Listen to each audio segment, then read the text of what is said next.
back to Improv on and off the show. Mhm. This is all about purpose. We are talking about purpose today, and all the things that we will be talking about and doing will be in that category. Aaron, Mhm. how is purpose showing up in your life these days? This I don't want to break the conversation, but I Mhm. have a lot of like deep baggage around purpose.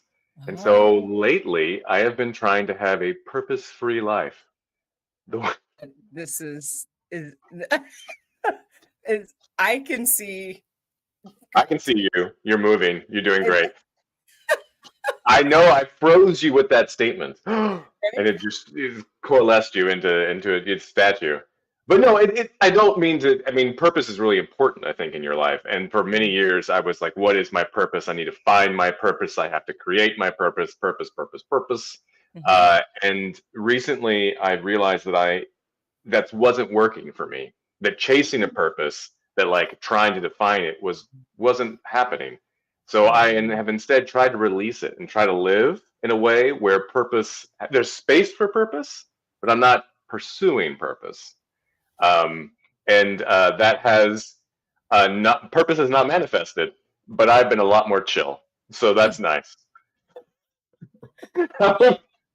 It's great because Luke and I have been talking on Mondays on Improv on and off the topic, Central Time, 4 o'clock every Monday. And we have been talking about different ways to think about purpose. We've talked about, yes, exactly what you're saying, chasing purpose. We've talked about our purpose in our own lives, our purpose in different people's lives. But one of the things that keeps coming up, and I'm sure he'll talk about it later on, is flexibility. And that has really been important in my life as I've been working through purpose this month.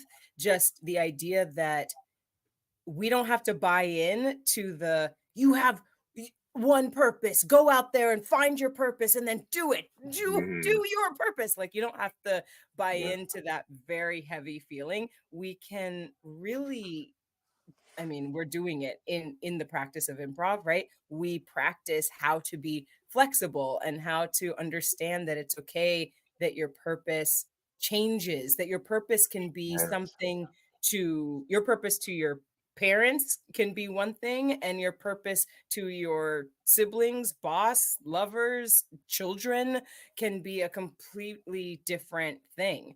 Um, yeah, and how just to be flexible in that. That's really beautiful, and I want to make. I know I always do this. I'm always trying to break stuff, but what do you think our purpose to our audience is as journey guides tonight? Oh, Can we wow. set that space and make that intention? Yes, we can set that space and make that intention. Uh, I I would I would imagine, I would journey in my mind to think that our purpose would be to encourage flexibility specifically, Mm, um, instead of, because we can get bogged down in trying to tell people how to find their purpose, but instead, we really, as improvisers, we really want to highlight the fact that purpose can change from moment to moment, and how we can, and the joys of being flexible in those changes. What wow, about you? wonderful. Well, you took my answer, but also I realized as I asked it that it's kind of a reciprocal question, right? Because especially in improv, where if anyone who has been to an improv show in person, you may see not the journeyers, the improvisers, getting suggestions from the audience. Mhm. So one, in this show you all are watching, please you can put in comments and stuff in the stream. But I think that's something beautiful about improv is because it is so flexible and in the moment the audience and the artist, we can just have a dialogue back and forth Mhm. in the moment, and that's really great. So Mhm. please, if you're watching us, participate. Give us some purpose as we try to help you be flexible in your purposes as well. Oh my goodness. As we are talking about we could talk about our purpose and whatnot, and the we're talking about our purpose to our audience and vice versa. Also, we have a wonderful guest, Dimitri. If Dimitri could join us, then maybe they'll talk about their purpose a little bit. Do, do, do. Hello. Hi. Oh, Hi, there he Dimitri. is. How are you? I am pretty good right now. How about that? Excellent. Ooh. Right now is all we have to worry about. That's all we have to Yeah, worry I am in the present. Yeah, this is good. Dimitri, we're going to talk to you about like work and what you do and all of that because I'm really your title is so long. We're gonna divulge that later. But Okay. right now, as a professor, assistant professor at UT, tell us how and as a person in the world, really, tell us how purpose is showing up in your life. What's going on with you in your life these days? Like I said, you're catching me at an interesting time for purpose. Um, I think I spent a lot of my life where my purpose was like happier, healthier, Mm. stronger, faster, more. Um, and I think recently, like very recently, um, that has pivoted.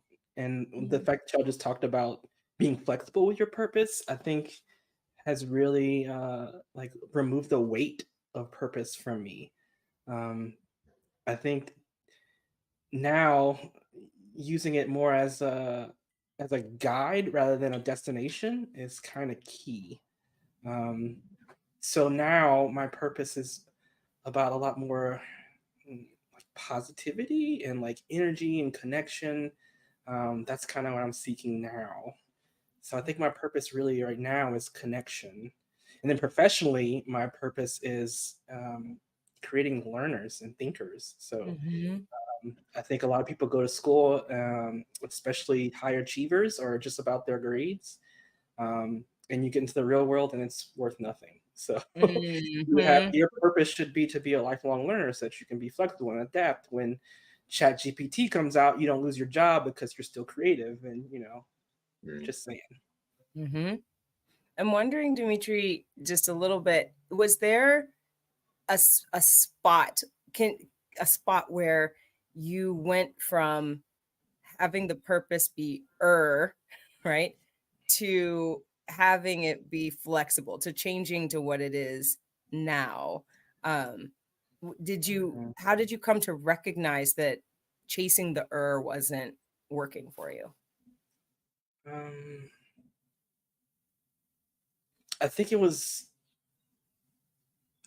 probably when I like moved to Austin Mm, and was thinking like, okay, I made it, I got the job I wanted, and I got the place I wanted and all this stuff, and it was like I'm still not happy yet, right? mhm, And it was like, well, there's obviously something more that I'm missing, um, and so that's when you realize that chasing that is making you actually miserable. It's keeping you from having purpose. It's keeping you from being content. That's the word I'm looking for, really. mhm, And that's Mm. something I legitimately did not understand as a as a feeling of contentment. mhm, Because I'm an artist, like music major, and now I do design.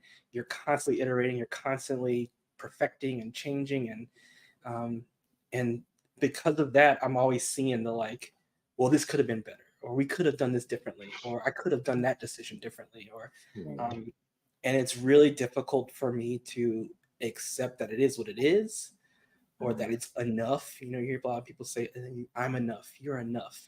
Those were like foreign concepts to me. Uh, mm, and only, like I said, until recently, I just kind of figured that that's a endless cycle of frustration and anger and so many other things. So, yeah, y'all are yeah. talking so deep. We're supposed to be having fun.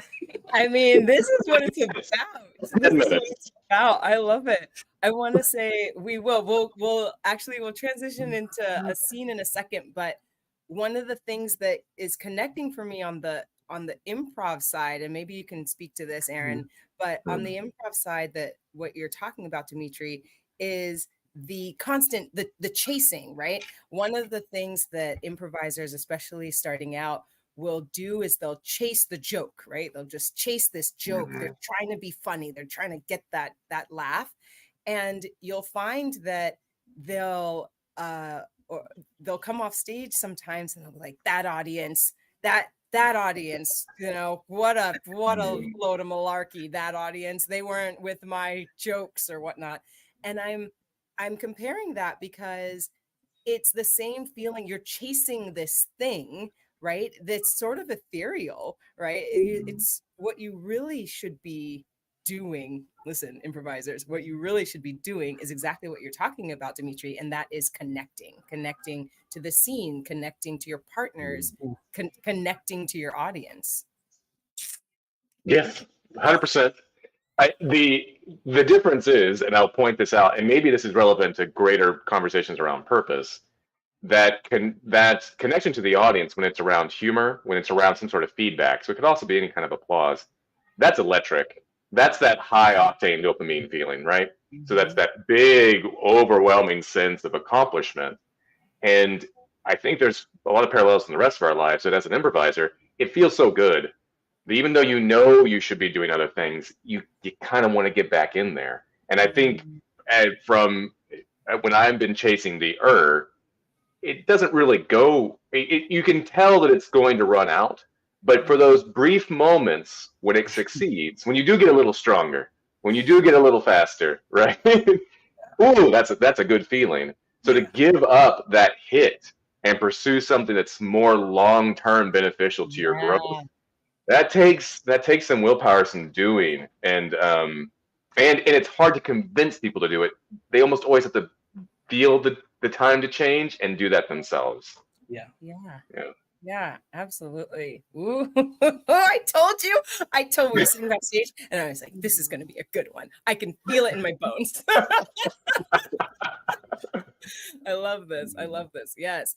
You're talking about that releasing the want for that quick hit, and sustainable is the word that I am thinking about when I think about characters, when I think about scene work. What is going to be sustainable? Getting that like chicken cross the road. Why the chicken cross the road? Get to the other side. Ah, da-doom. Yeah, jokes. Like that's like not sustainable. Anyway, yes. Okay. So we're gonna take these ideas. Right? I'm grounded. I'm having fun. We're gonna take these ideas and move into a scene. Aaron, are you ready for some scene work? I am.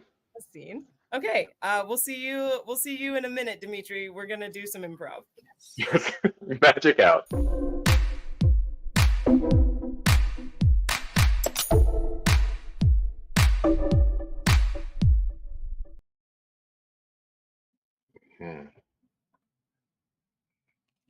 I think it's a femur, like a little bitty femur.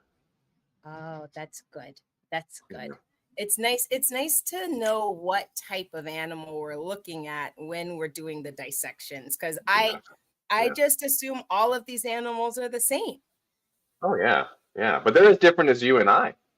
Ugh. You ever think about that, Maddie? That the animals have their own rich lives? I think about it all the time. I have little plays in my head. Nick, I've never thought about that. I figured that animals are just out there. They do their thing and they have nothing ever to do with us, ever. Okay, now I know you're playing with me. No, I don't think so. Animals live in a completely different world, unknown to human ability and cognition. Never an animal or a human shall twixt be known to each other, right? That's what I figure. That's Maddie. why we eat chickens, because they have no lives. What? No, I eat chickens because they're high in protein and they taste good. I don't. Maddie, look at this femur. Look at this femur. This ancient, quadruped is, it could be called Maddie. Who knows? You don't know what its friend's called. This could be the Maddie of the Anthropocene. This is you. And then this one over here, this little I don't know, clavicle thingy. We haven't. This is a neck. This is us. Nick, History. it's like you're saying History. humans and animals, or even just humans, are more similar than they are different. That's like what you're saying. And that's asinine, Nick. I Asinine. I am not trying to argue for the universality of a human biology, Maddie. I'm a scientist, not a mad scientist. Okay, look, what I'm just trying to say is, as far as rich inner worlds, we have no idea about the neurology of these other creatures, especially ones from the ancient past. I mean, don't you ever wonder or think about the fact about whether your consciousness is an artifact of you in this time, or whether or not is in fact maybe like some sort of archetypical kind of consciousness? Have you ever thought that maybe there's like only like 5 kinds of people, or 20,000 kinds of people, or 10 to E6 kinds of people? Like, there might be a finite number of combinations of consciousnesses. And this Huh? could be a Maddie. Nick, Yeah. when I sit and I really take in what you're trying to say, mad scientist as it may be, it makes me feel like maybe you're saying we're connected, and it makes me feel less alone. Well, I mean, that's how I feel with you. We don't have to be in the same lab working on the same specimens, but this is great. I've always enjoyed this, and that's, if this Nick can really enjoy the company of this Maddie, with these, I mean, then maybe, I don't know. Look, you can look into any microscope and see microscopic specimens. No, they don't have brains, but mammals, ancient mammals, they could love each other too. Nick, you think love might exist on a different plane other than humans? Yes, I believe firmly in the universality of love, because one, who's defined love? It's just a crazy concept from the psych department. Like, but second, as a human being, like, I love love, and I think other creatures could have it. I believe other creatures could have it. I believe I love you, Maddie. I do. Whoa. Don't read into it. I am still a celibate person as a choice. I'm not changing that. What I'm saying is, I have a deep affection for you, and I think that is a model for other works, for other times and places. Matt, you're sweating a bunch. Please, I know, Nick. that's contaminant. And I can't. I'm having a flash, Nick. I think what I need to You're do. only 40. Huh? No, I never mind. Sorry, biological stuff. Keep going. I probably just need to go into the fridge and get more specimens. Okay. But I really appreciate our conversation about love and femurs. Anytime, Maddie. I mean, go enjoy the refrigeration, and yeah, I got more thoughts, but mostly they're about the femur. Well, I'll be back once I've cooled down. Oh, okay, I love you. Right. I mean, microscopic. Okay, bye-bye. Love you too, femur. Done. We're done with that. You're in there, Nick. You're in there. What a boy! What a boy!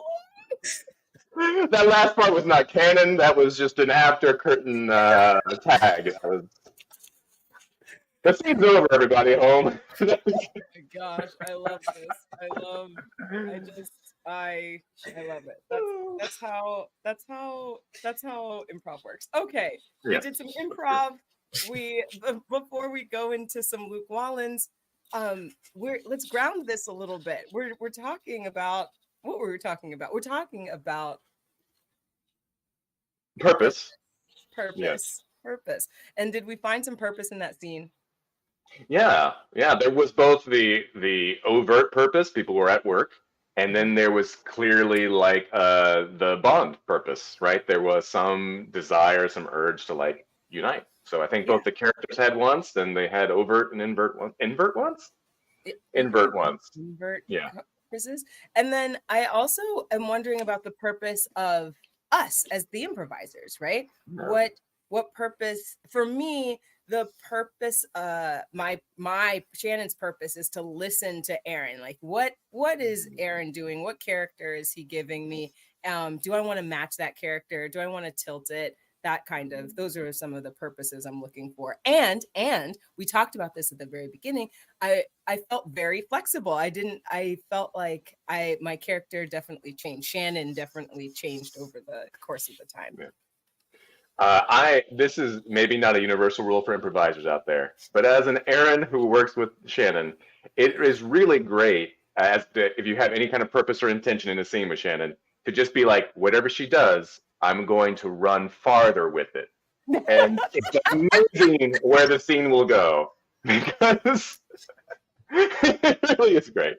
Just a little exploration from Shannon. You just pick up that ball, you just run, and Shannon's like, oh, and she moves the ball over there, and you're like, ah! It's great.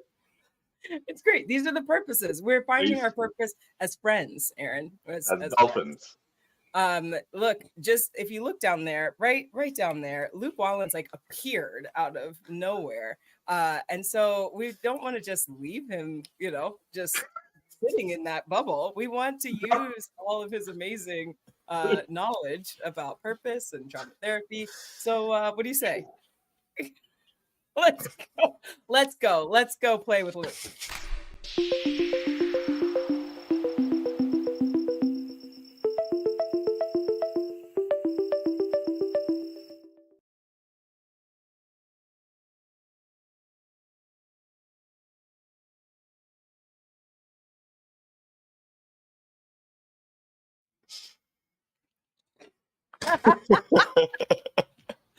Oh my gosh. Hi, Luke. Hello. Hello.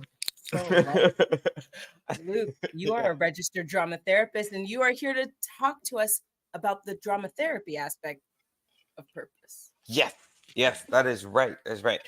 So yeah, like we talked about before, like being flexible, and working with that, and being flexible to like, okay, I'm being aware of my own purpose or the purpose of this. And for example, like in the purpose of the scene, you both were like figuring out like, okay, what is the purpose of the scene? What's happening? Oh, there's that big information about like, oh, Aaron's character loves Shannon's character and like is like, hey, let's talk about science, but also talk about love. So yeah, so and like see if there can be some development there.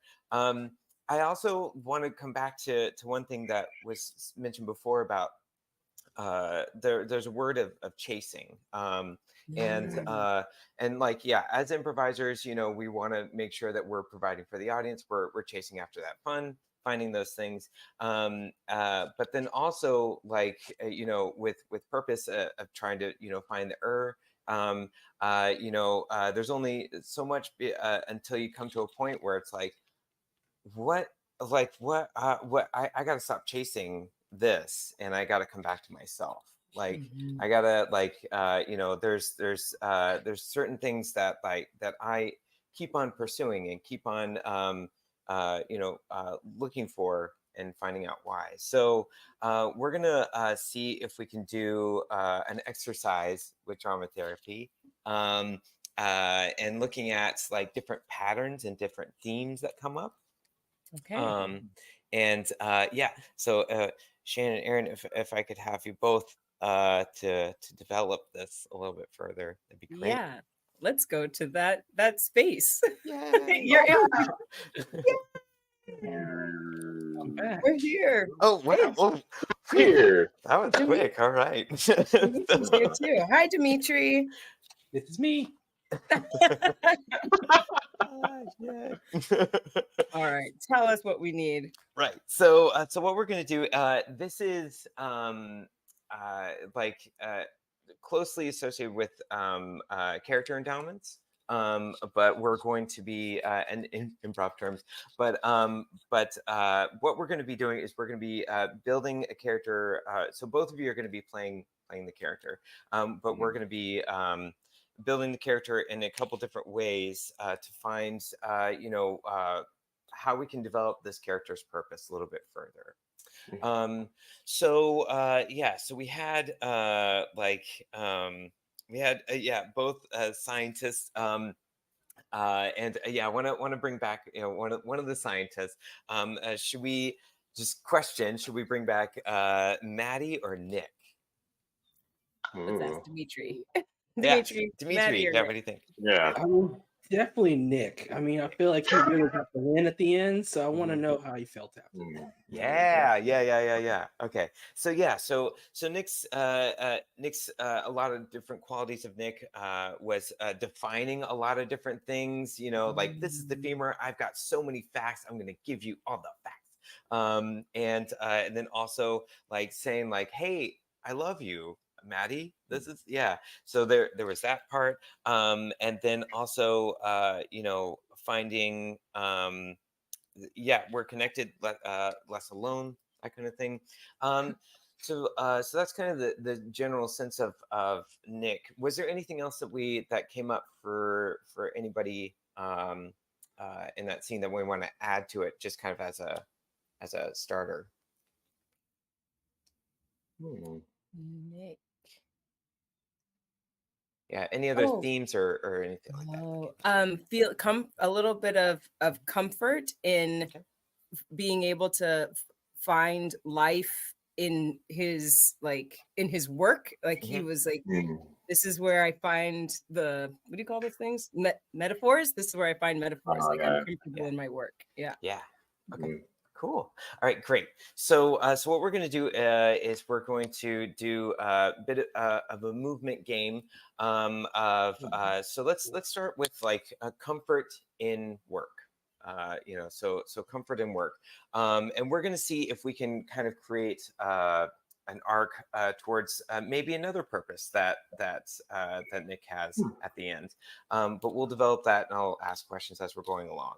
So first off, let's start off with different types of movements. You can feel free to stand up, move around, get close, get further away, facial movements, all that stuff. And so I would say aim for something that would be like, that would be Nick-esque. Yeah, there we go. Something enjoyable that would be Nick-esque. Yeah. Wonderful. Yeah. Awesome. Sweet. Awesome. Great. Now that we have that, let's see if we can focus on one of those movements, just kind of like as like a GIF or a GIF or something like that. Like that. Great. Yeah. So, I'm seeing a lot of like very finite details. There's stirring of the cup. There's the pointing. There's a magnifying glass. Perfect. Great. Cool. Okay, we got that. And so why I asked like what we're looking for in terms of like that's like the most enjoyable part of the character that you found, right? Yeah. And in terms of like finding our purpose, we have to find what we enjoy, little things here and there that we really find really fun to play into, to go forward with. So if I was working with a client, for example, I would ask like what did you find enjoyable about that, and we carry on and gravitate towards more of that. So wonderful. Got a couple more steps and then we'll reflect. So let's have each one of us. We can't all speak at once because that's not the function of this thing. But I would say come up with a phrase for your version of Nick. It can be one word. It can be a whole statement. So you may need to repeat it a couple times. So just be aware of that. But yeah, yeah. And if you're ready, just yeah, put up your pointer, Victor, and we'll go around. Yes, Aaron, what's your Nick phrase? It's remarkably interconnected. Wonderful, wonderful. Let's repeat that. It's remarkably interconnected. Cool. Okay. That's Um, yeah. The closer I look, the more I see. Ooh, yeah. Ooh. The The closer closer I look, the the more more I I see. see. Yeah. And mine is, I know it. Yes, let's do it. 1, 2, 3. I I know it. Perfect. All right. So so let's see if we can. I want to see if we can combine all three together somehow. Oh. So yeah. So we have the interconnectedness, Mhm. the key. And then Dimitri, can you repeat yours again? The closer I look, the more I see. The closer I Mhm. look, the more I see. And then Shannon, can you repeat yours? I again? know it. I know it. Cool. Okay. Yeah. Yeah. So yeah, as a group, we can. This is the discussion part, so we can Oh, like good. talk I about like like. Let's do it in reverse order. I think it actually tells a little story. Oh yeah, Okay. I I know it. know it. The closer I look, the more I see. It's remarkably interconnected. Awesome. Okay. Great. Perfect. Perfect. Yeah. Okay. So wonderful. Yeah, we did it. So we created a phrase. This is the last part, and then is like lots of times when we're you know, honing in on a purpose for our character. We come across some doubts, come across things that like being like, oh, you know, is that really my purpose or is that really not? And so we can use one of those three phrases. Interconnected is key. I know it. Or the closer I look, The more I see. the more I The see. more I The more I see. see. Yes. Yeah, we can use one of those three phrases to like to work with a doubtful phrase that we may have. So I would say, you know, we know Nick pretty well. You know, he's like he really finds a lot of comfort in work. What would be like a doubtful phrase that Nick may come up against? Um, Oh. Like I don't feel connected. Maybe. Yeah, great. Yeah. So so that phrase is I don't feel connected. And instead of like yeah, what we're gonna look at is like I don't feel connected. So you want to still accept that doubt. You will still want to like accept that. But how would you counter that with Nick? Like I don't feel connected, but I found a femur, or you know, so, I don't know. So, you know, so that's I don't feel connected, but the closer I look, the more I see. yeah. There we go. There we go. Sweet. Yeah. Yeah. I don't feel connected, but I know it. Yeah. Oh man. Is it my turn? I don't know. Yeah. Yeah, You don't have it to. You is. don't have to. If you don't have anything, it's okay. I think y'all got the good ones. I don't know. Let's come up with one more doubtful phrase. One phrase that may be coming up for I don't understand this. Yes. Wonderful. Great. Yeah. Bothers him a lot. Yeah. Yeah. No. So somebody you know, he says in his own brain, I don't understand this. Mhm. Aw. And how would he like accept that emotion? Like he's gonna say, I don't understand this, but I do know some things. yeah. Yeah. Maybe. Maybe interconnected. This is the key. Yeah, something like I don't understand this, but oh, I've read about it. Mhm. Yeah. Wonderful. That's great. Yeah. Oh, I don't understand this, but I bet Maddie does. No. Oh, There we go. Relationship. Yeah. Connection. Yeah, definitely. Like, I don't understand this, but I might know someone who does. Right? Right. The disconnectedness going again. Yeah. Mhm. But and also like so that's reaching external. Internal might be something like you would just come up with, Dimitri, like I don't understand this, but the closer I look at it, the more I see. Mhm. Yeah, Nice. that's cool. Nice. Yeah. Oh man. Oh, great. Yeah, we can shake off Nick. We can shake off Yeah, Nick. bye, So Nick. yeah, bye Nick, bye Nick. Or just put him. Yeah, thank you so To much. the Yeah, side. great. So In a specimen box where he loves to be. There you right. Yeah.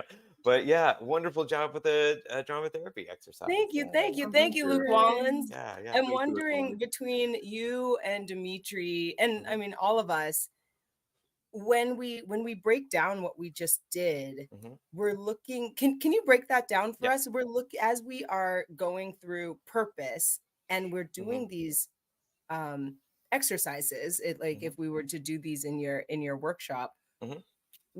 the outcome is what? What are we looking for at the Right. end to feel Mhm. fill in the blank? Yeah. To feel more grounded in your sense of purpose. Mhm.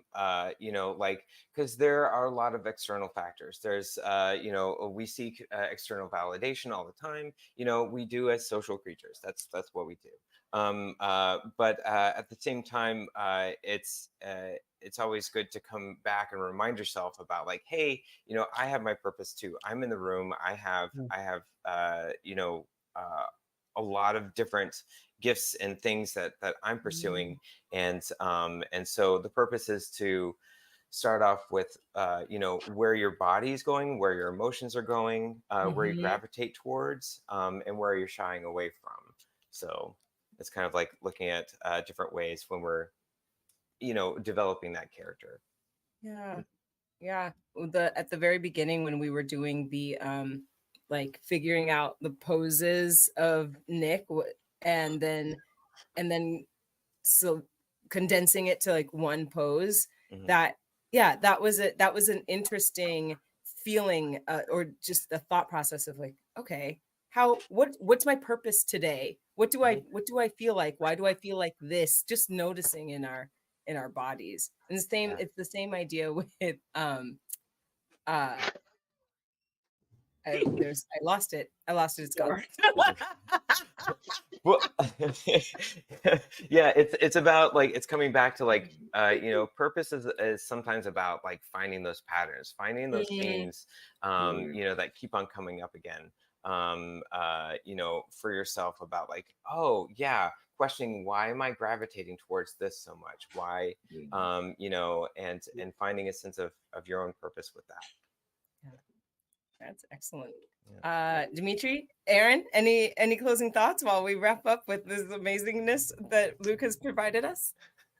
Yeah. I mean, that last thing you just said about why am I gravitating towards this? I do that with like negative thoughts a lot. Like, why am I Mm, gravitating towards negative thoughts? Like, Yeah. that's a good question to ask, I think. Yeah. mhm, Yeah. mhm, yeah.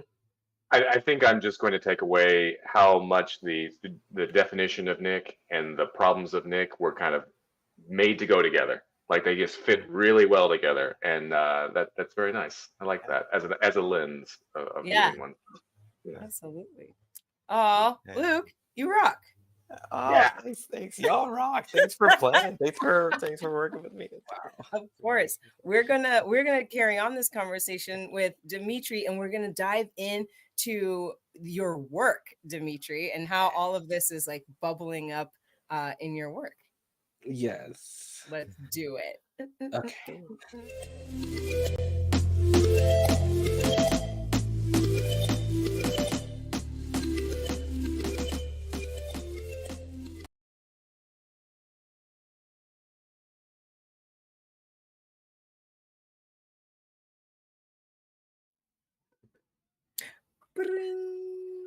We're here.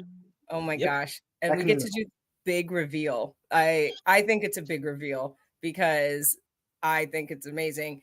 So, Dimitri, your title is assistant professor of practice. Yes. Oh, Can we It just really means nothing. It just it's just like the different pay levels at UT. It's super bureaucratic, you know. listen? The title is beautiful and I love it. Well, and here's the deal. Here's why, and we'll get into the practice and how it shows up as far as our theme. But the idea being, people do not think that you can practice improv, right? People are like, Yeah. how you can't practice improv? How do you rehearse improv? That's what people sound like when they talk to me like that. Obviously, yeah. That's all I hear. I don't know why you're. Yeah. So, but there is in design, in what you do, a, a need for the practice almost of spontaneity. Can you just talk about purpose, practice of spontaneity, just wax poetic? I know you can do it. Great. Just put me on the spot. So like before I did design, I was actually a music major and a band director. So but yeah, I played music, and improv and music is similar. Um but there is some spontaneity, and you're supposed to be spontaneous, you know. Mhm. But honestly, you need a vocabulary to work with, Mhm. and if you don't have the vocabulary, you can't speak what's really in your mind or what's really in your head. So that's why, you know, improvisers practice scales and patterns and stuff like that, um, and that builds your confidence. And then when you Mhm. have that confidence, all of a sudden you can play what you hear, and when Mm. that's possible, you're able to communicate with others, and you're improving and you're using creativity. But it's not just creativity for creativity's sake, it's creativity to create connection. And that that feeling, that confident feeling of creativity, like breeds more creativity. Mhm. um, that's super important. My problem with teaching band in Texas was we never taught that. You know, Right. it was just, this is how to play the right notes. Do this, you know, old white guy Mhm. march 3 times, and you get a one, and then you're happy. Um, Mhm. and so I was trying to teach students so much more than that. And it was frustrating. So I was like, I got to do something different. And I got my master's in design and innovation. And so Mhm. I thought, well, I can like learn how to make apps or whatever, and that'll be cool. But when I got there, they were like, actually, no, we're doing design thinking. And I'd never heard of it before. And I went through a sprint really quickly. And for those who might not be familiar, design thinking is kind of this process for creative problem solving. But that process starts with understanding, with empathizing, with listening and learning to people. Mhm. And so that plus this idea of when you do listen to people, when you have that vocabulary, then you're able to come up with ideas and be creative. Mhm. And then you have to drop the like pragmatic, you know, naysayer in your head and just go for it. You just Right. make things. You make prototypes, you try them out. It might not work. You can iterate. There's so much Mhm. confidence that gets built the more and more you do the process. Um, and so, you know, after I left grad school, I went to a small private school in Dallas and did some more design stuff with those little kids. I taught maker education, which is like a lot of making things with your hands.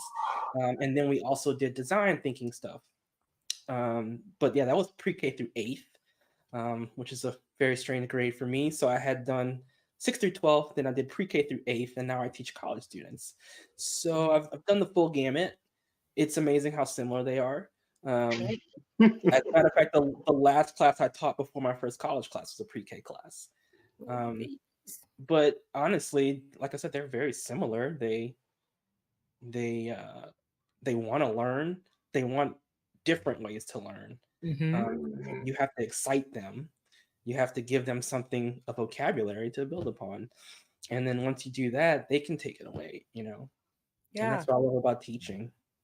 Mhm. You are saying, like, the words you're using as far as design thinking and iteration are the same. They're the same words that we use as far as improv goes.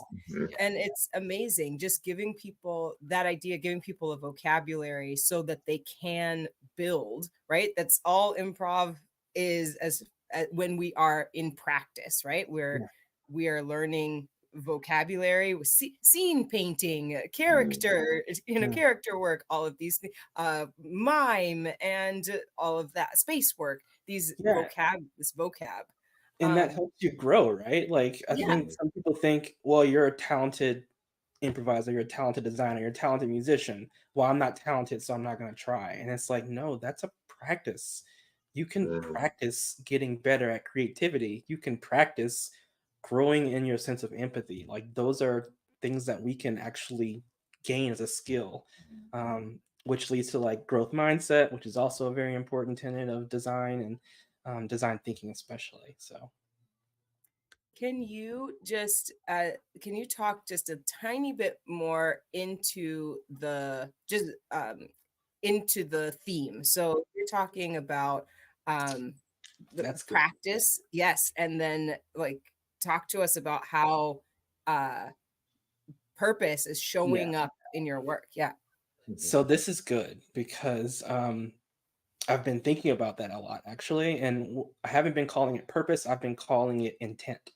Mm. Um, and part of design thinking that is frustrating for students and for adults that do it as well is it's ambiguous. Unlike the scientific method, Aaron, uh, unlike the scientific method, which is very measured, um, and there's like you go to the next step, you have to do this step to go to the next step. Design is often not process based; it's ambiguous, Mhm. and students struggle a little bit with that.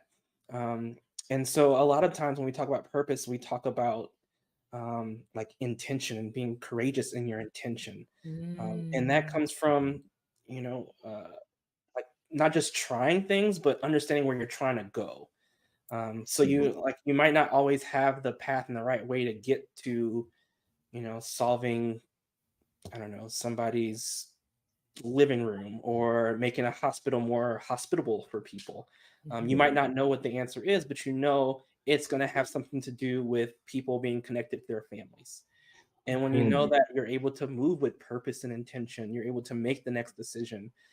And that's so difficult for our students because in school, especially secondary education, you're not taught how to think your way through things. You're taught how to copy, paste, delete information. Mm. You basically memorize things before the test, and then you spit it out on the test, and you never use it again. Um, and people are wondering why students are getting out to the real world, and people are like, "Well, they can't actually work." Well, duh, Mhm. because you never taught them how to think. You just taught them how to repeat stuff, and Mhm. that's not learning.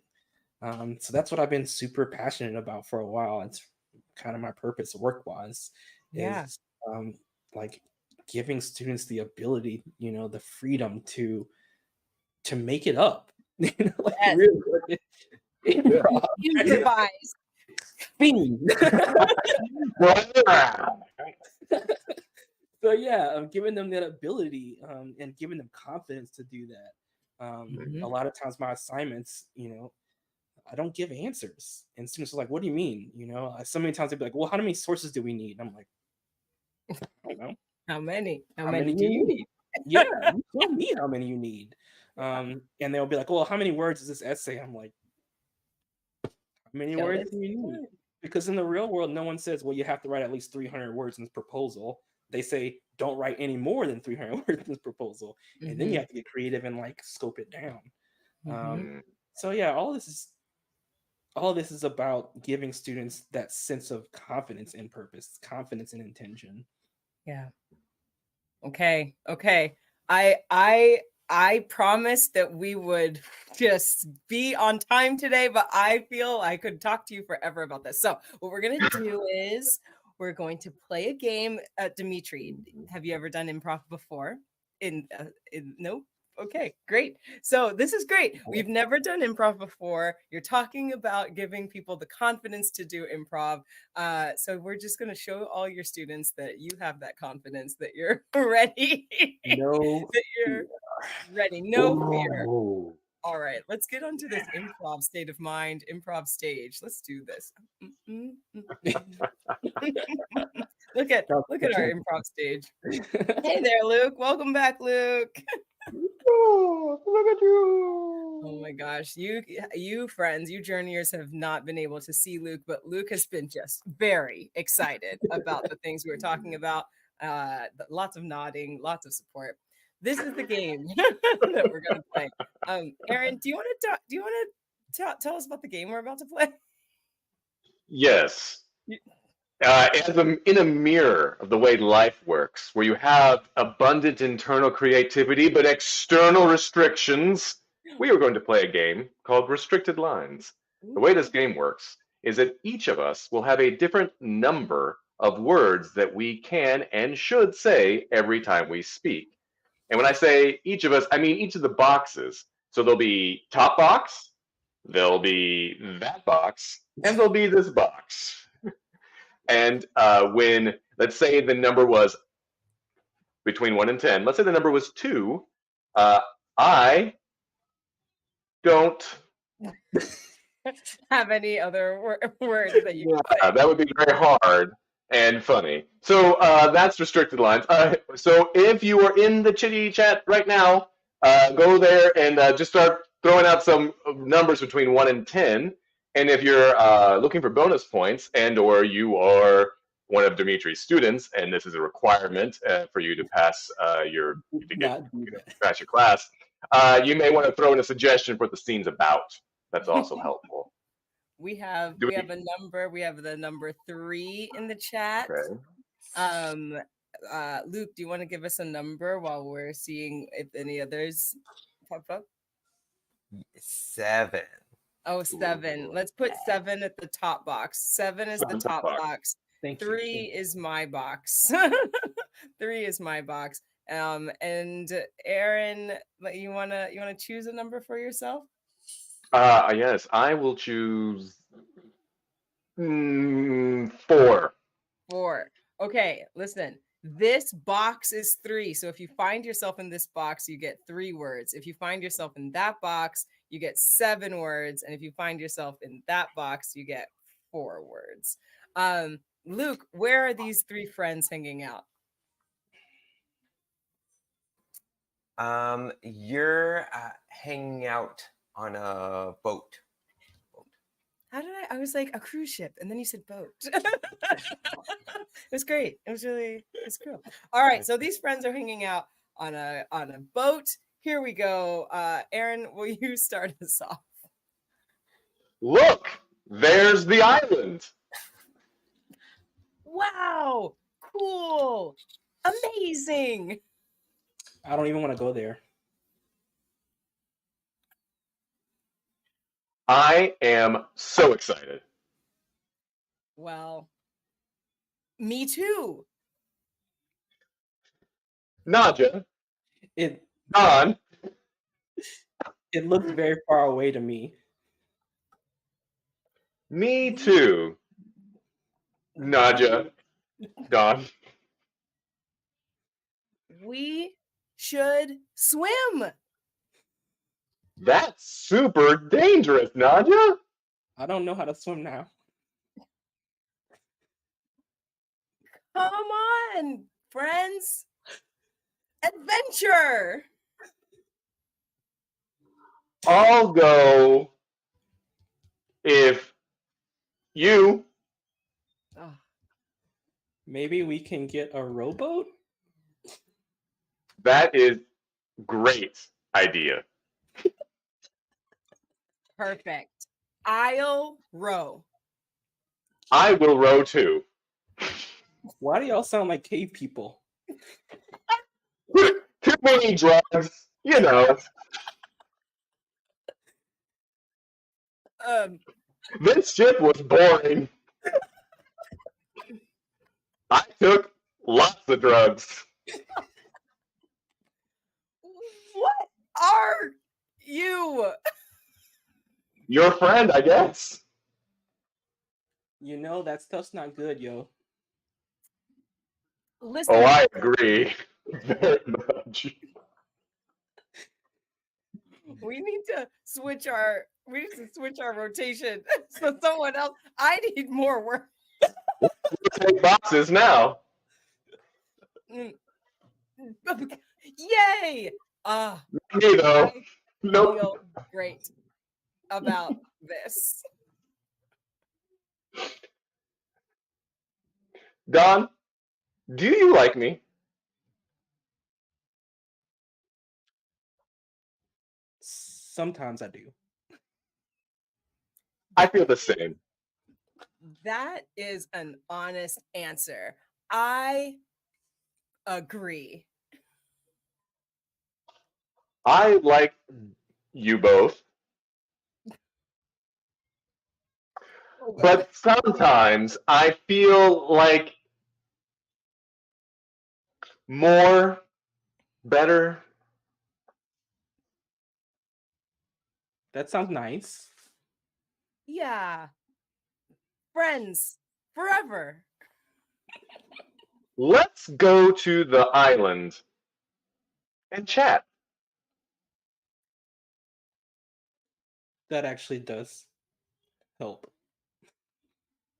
Come on, everyone. Row, row, row, boat.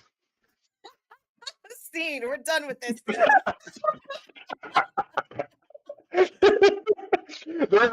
For those of you who haven't seen this game played on a stage, it's the same. It's It see, doesn't change. It's I like- it's like that. Oh my I god. am a very verbose person, so being in 3 and 4 is so difficult. I also don't like Dawn. Like I hate when people like, oh, I don't even want to go there. Like, yeah. Like, why are you killing our vibe, man? Like, yeah, Don. Oh my gosh. Oh my gosh. Okay. All right. We have transitioned into our four bubble. Our four bubble because we're Our all final together form. now. We've assumed our final form, Shannon. We're all together and we're doing it. Okay. Listen, we've done a lot. We've done drama therapy. We have done scene work. We have talked about purpose in our lives, purpose in our work. We've done Dimitri's first. Give it up for Dimitri, everybody.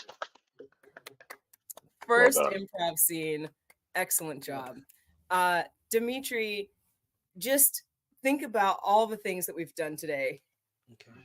Put them in your brain and then spit out genius like you've been doing this whole time. What are you taking away? How is improv going to help?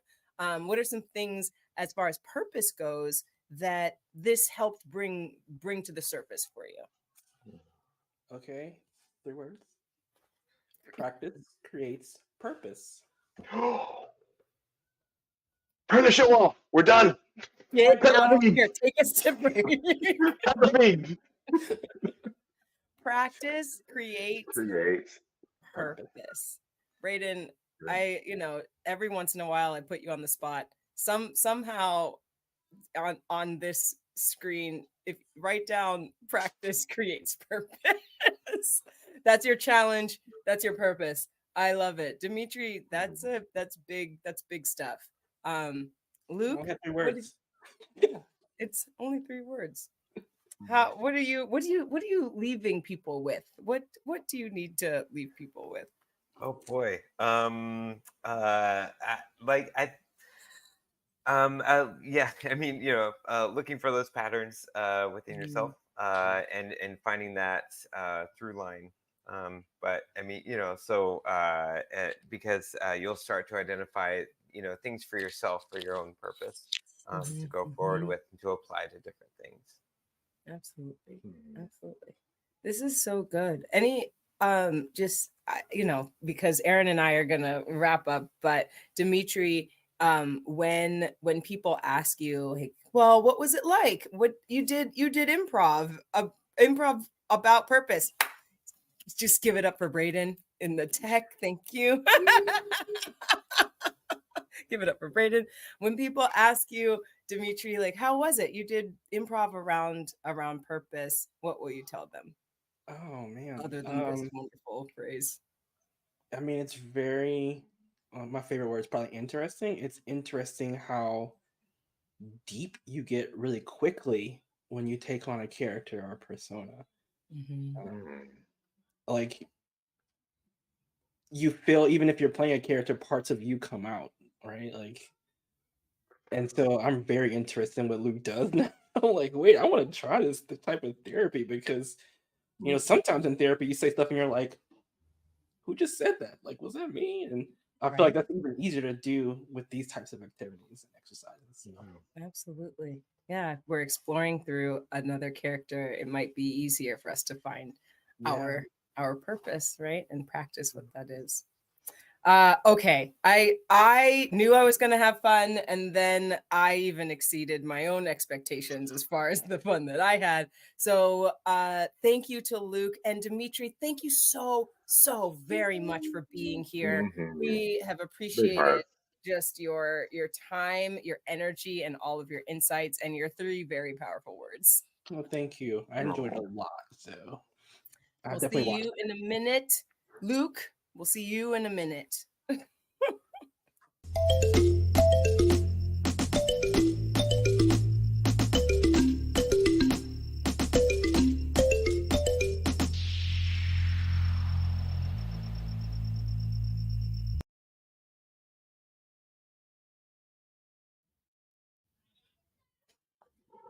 Aaron, I know.